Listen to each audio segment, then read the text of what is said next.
Intro. Some people think that more they practice, the better their progress will be.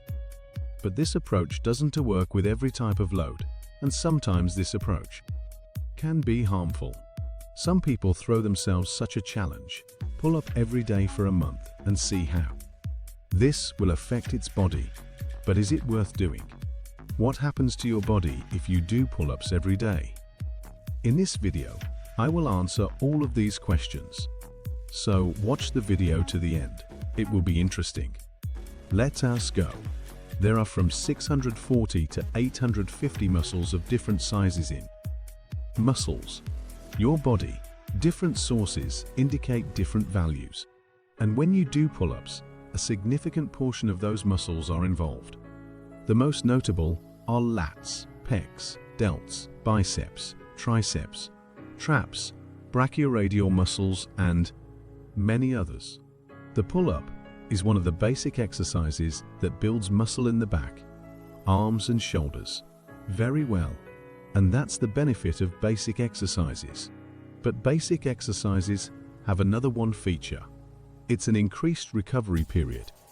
There is a theory that large muscles as lats need to rest for 4 to 5 days after strength training, medium muscles as delts for 3 to 4 days, and small muscles as biceps or triceps about 1 or 2 days. Given that all these muscles are involved in pulling up, it is necessary to understand how often we need to pull up.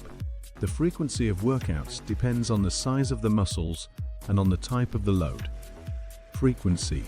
If you do pull-ups, then you need to recover after them, preferably for several days. However, it also depends on how many sets and reps you did. For example, if you can pull up 20 times and it is your maximum, but you worked at 75% of the maximum, that is, you pulled up 15 times and were even tired, then in this mode, you can pull up almost every day and overtraining most likely won't threaten you. But if you do fail your reps, that is, when you have reached the maximum, then it is strongly discouraged to train in mode like this every day. Those muscles that are involved in pull-ups are not able to rest in one day and fully recover by the next day to perform exercises again. Muscles grow under conditions of adequate load and adequate recovery. If you do such an intense exercise as pull-ups every day, the normal recovery is out of the question. This will lead to overwork and overtraining very quickly. There will be no growth and progress. The strength will stop growing. The number of reps will also stop growing. Pull-up schedule. What is the optimal pull-up schedule? Everything is individual.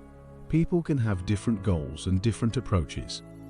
Someone loves to exercise on the pull-up bar and cannot live a day without it, while someone can have a maximum of 2 training days a week in order to come to the gym after work and do a full body workout.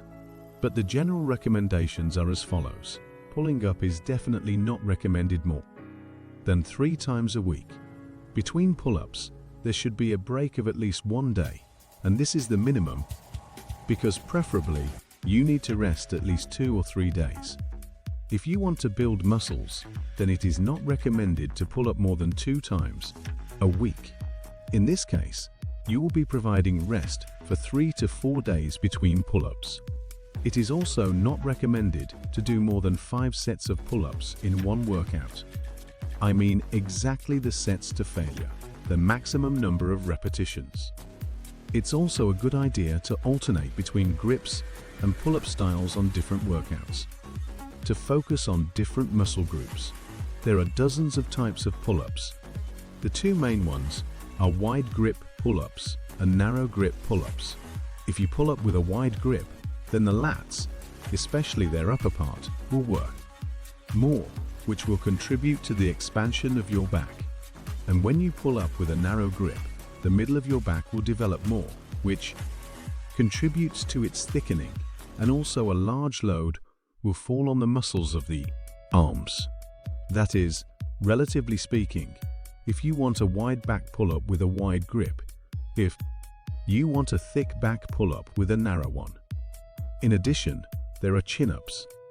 With this type, the biceps take a significant load on themselves, and, in general, this is a very good basic multi-joint exercise with an emphasis on the biceps.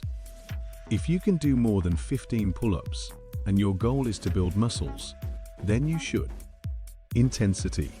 Consider about additional weight. You can add additional weight to increase the intensity. Of course, you shouldn't chase records. The progress in pull-ups should be gradual. It's okay that it occurs not very fast. It's not worth kill yourself for the records.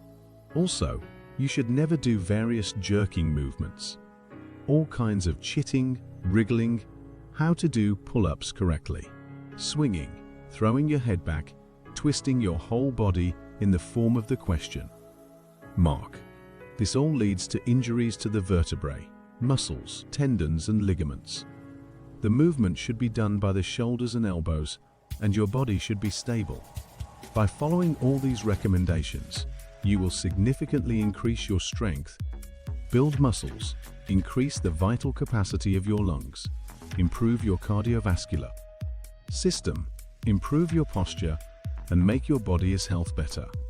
By the way, friends, write in the comments, how many times can you pull up and what grip do you prefer? Tell me please, it will be interesting to read. I also recommend you to watch other videos on my channel. Links are on the screen now. If you like this video,